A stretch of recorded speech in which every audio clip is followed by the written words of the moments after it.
Hello, my friends. Welcome to Bible and Revelations. I'm Sal Lopez. I recently got back from vacation. I was in California, San Francisco, Alameda, Oakland, visiting my family, and Pleasanton. We had a big party in Pleasanton. It was great. Let's get right into it.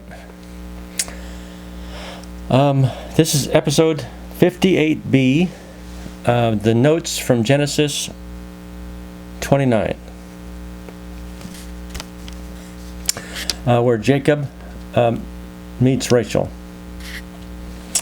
He falls in love with her, asks for her hand in marriage. Her father says that he has to work 7 years on his farm,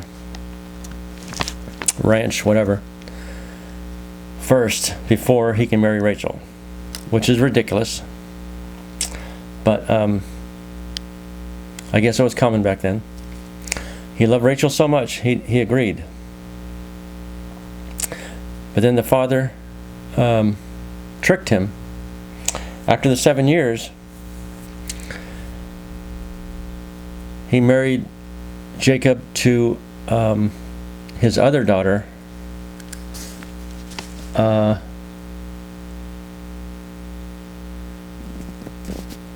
Leah, because I don't remember the reason. I think Leah, it was harder for Leah to find a husband. But he said he'll give Rachel to him if he works another 7 years. Seems kind of unethical to me, but Jacob wanted Rachel, and so he stuck around another 7 years. The notes are, Jacob met Rachel at a well, and he loved her. But he had arrived in Padan Aram without possessions or lavish gifts, a great disadvantage in securing a wife in those times. Oh, so he had no dowry. That's why the unusual 7-year demand. So he served 7 years in lieu of the dowry in order to marry Rachel. I recently saw this on a movie. It wasn't a movie. It was a reality show. This very unattractive man goes to I think it was Thailand or Malaysia, something like that, and finds a girl that will marry him. I think they have a shortage of men there, but also American men are deemed more likely to be faithful than the local guys. So she wanted to marry him, and the mother says, when he proposed, first you have to pay me back for all the food and clothes and the shelter I gave her for these first 20 years. And she wanted, I think it was $7,000. So maybe it was something along those lines that's still going on. The man started crying. He said he loved the daughter, but he had no money, and that he can give her, I think he gave her $2,000 and said he would make payments. And the mother said that's fine, that she will accept payments for the rest of the other $5,000. Anyway, they became very rich, and they live in a real nice house, and it worked out good for everybody. They're all very happy. She loves them. Okay, anyway. So I guess it's that kind of situation. So Jacob had to work 7 years in lieu of a dowry for Rachel. The weddings back in biblical times featured a huge feast. And afterward, the bridegroom was escorted to the tent of the bride where the marriage was consummated. Jacob probably drank too much at the feast. He did not realize that Laban had given him Leah rather than Rachel. Laban was the father of Rachel and Leah.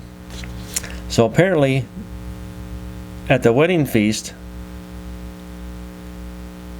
Jacob got drunk.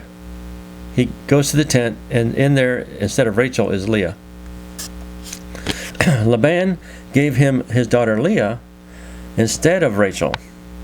Laban deceived Jacob after working 7 years, just as Jacob had deceived both Esau and Isaac.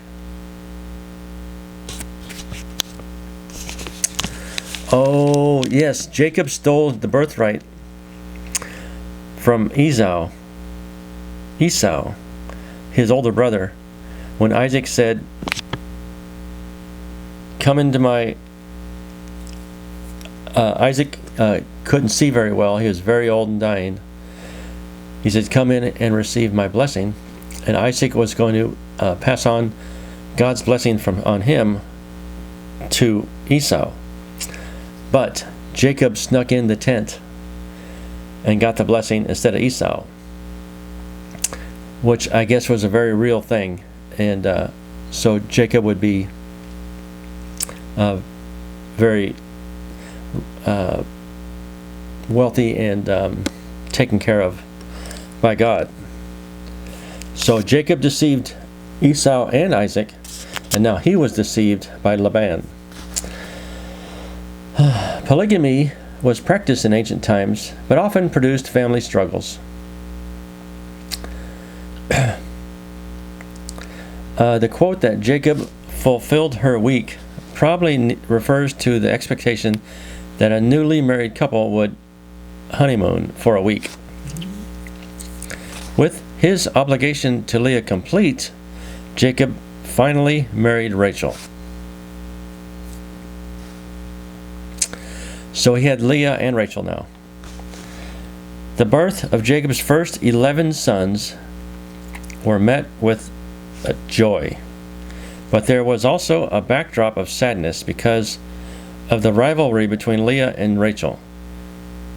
Each of Leah's 4 sons was given a name that represented her happiness as a mother and her continued pain at being the less loved wife. Reuben, look, a son. Simeon means herd. Levi means attached. And Judah means praise.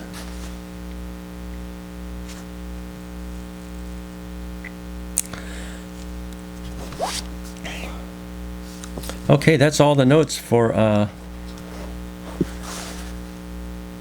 Jacob had 11 sons. They don't mention the daughters. I'm sure there were daughters also. And I think a lot of the sons were born to Leah.